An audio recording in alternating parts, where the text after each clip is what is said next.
नमस्कार। चलिए नजर डालते हैं 14 से 21 सितंबर के हफ्ते की उन बड़ी खबरों पर जिन्होंने देश और दुनिया में सुर्खियां बटोरी। देखते हैं इस हफ्ते क्या कुछ खास हुआ।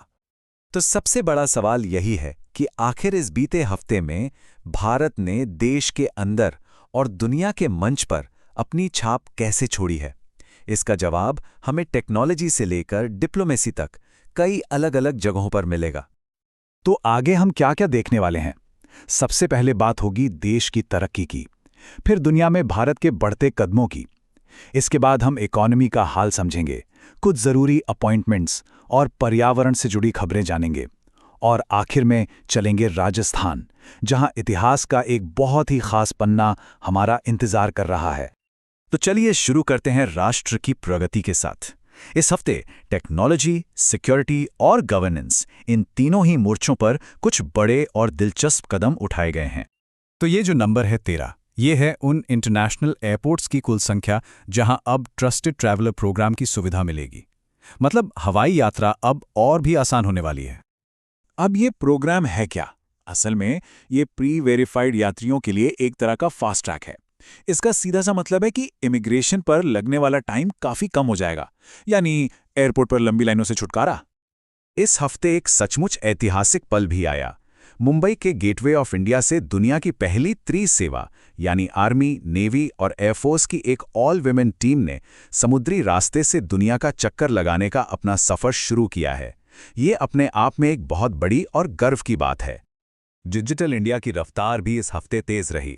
देखिए, एक तरफ तो TCIL और PNB ने हाथ मिलाया है ताकि हमारी बैंकिंग पहले से ज्यादा सुरक्षित हो सके, और दूसरी तरफ तमिलनाडु ने इनोवेशन TN डैशबोर्ड लॉन्च किया है जो डेटा की मदद से राज्य में स्टार्टअप्स को आगे बढ़ने में मदद करेगा। शासन के क्षेत्र से भी एक बहुत महत्वपूर्ण खबर है। श्री CP राधाकृष्णन ने भारत के 15वें उपराष्ट्रपति के तौर पर शपथ ग्रहण कर ली है। चलिए अब देश की सीमाओं से बाहर निकलते हैं और देखते हैं कि इंटरनेशनल लेवल पर भारत कहां खड़ा है और क्या कर रहा है। एजुकेशन के फील्ड में भारत और UAE के रिश्ते और भी मजबूत हो रहे हैं।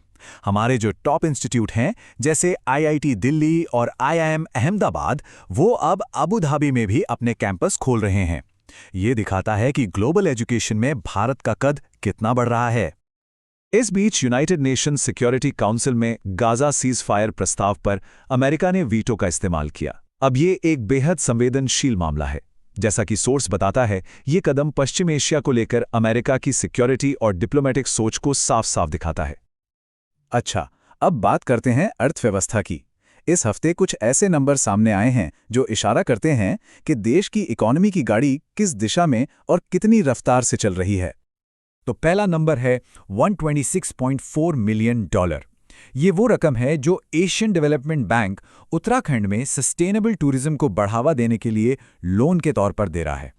दूसरा आंकड़ा है 6.5%।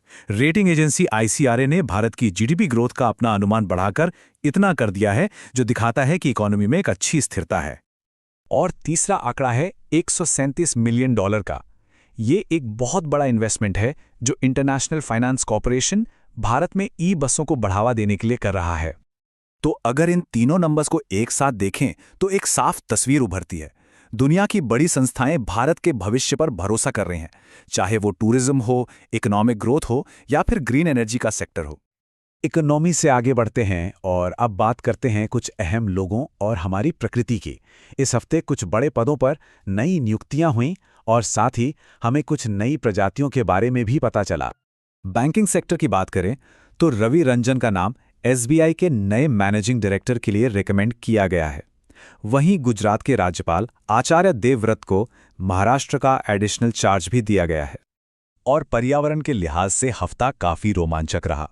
असम में छिपकली की एक बिल्कुल नई प्रजाति मिली है जिसका नाम है सायटोडैक्टिलस वनरक्षक। इतना ही नहीं, वेस्टर्न घाट में फंगस की भी 2 नई प्रजातियां खोजी गई हैं। ये सब भारत की रिच बायोडाइवर्सिटी का सबूत हैं। चलिए एक नज़र इस हफ्ते के कुछ ज़रूरी दिनों पर भी डाल लेते हैं। 11 सितंबर को हमने राष्ट्रीय वन शहीद दिवस मनाया। 12 को साउथ साउथ कोऑपरेशन का अंतर्राष्ट्रीय दिवस था। 14 सितंबर को राष्ट्रीय हिंदी दिवस मनाया गया और 20 सितंबर को क्यूट से रेड पांडा के नाम यानी अंतर्राष्ट्रीय रेड पांडा दिवस। और अब हम आ गए हैं अपने आखिरी सेक्शन पर, जो खास तौर पर राजस्थान पर केंद्रित है। यहाँ इतिहास और पर्यावरण संरक्षण का एक बहुत गहरा नाता देखने को मिलता है।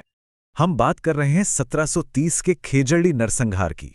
ये सिर्फ एक घटना नहीं है, ये राजस्थान की बिश्नोई समुदाय की वो कहानी है जब उन्होंने खेजड़ी के पेड़ों को बचाने के लिए अपनी जान तक दे दी थी।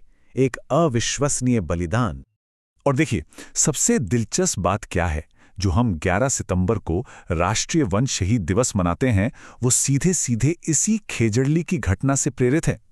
ये कनेक्शन न सिर्फ इसे ऐतिहासिक तौर पर बहुत अहम बनाता है, बल्कि जो लोग स्टेट एग्जाम्स की तैयारी कर रहे हैं उनके लिए भी ये एक बहुत ज़रूरी टॉपिक है। तो इस पूरे हफ्ते की घटनाओं को अगर एक साथ रखकर देखें, चाहे वो डिजिटल इंडिया की रफ्तार हो, ग्लोबल पार्टनरशिप हो या फिर पर्यावरण को बचाने का जज्बा, एक सवाल मन में ज़रूर आता है, ये सारे घटनाक्रम भारत के भविष्य की दिशा के बारे में हमें क्या संकेत दे रहे हैं? इस सवाल पर सोचिएगा ज़रूर। अगली बार फिर मिलेंगे। अगर आपको ये वीडियो पसंद आया हो तो कमेंट करके ज़रूर बताएं और अगला टॉपिक क्या होना चाहिए वो भी हमें ज़रूर बताएं। आपका एक लाइक हमें और बेहतर और सटीक कंटेंट बनाने की प्रेरणा देता है। शेयर करें ताकि ये जानकारी हर उस छात्र तक पहुँचे जो अपने सपनों के लिए मेहनत कर रहा है। और सब्सक्राइब करें हमारे चैनल को, क्योंकि आपकी सफलता ही हमारा मिशन है। हम हर वीडियो में कोशिश करते हैं कि आपको वो जानकारी मिले जो परीक्षा में काम आए और जो आपको आत्मविश्वास दे। आप सभी का इस वीडियो को देखने के लिए दिल से धन्यवाद। मिलते हैं अगले वीडियो में। तब तक के लिए सीखते रहिए, बढ़ते रहिए और कभी हार मत मानिए। जय हिंद।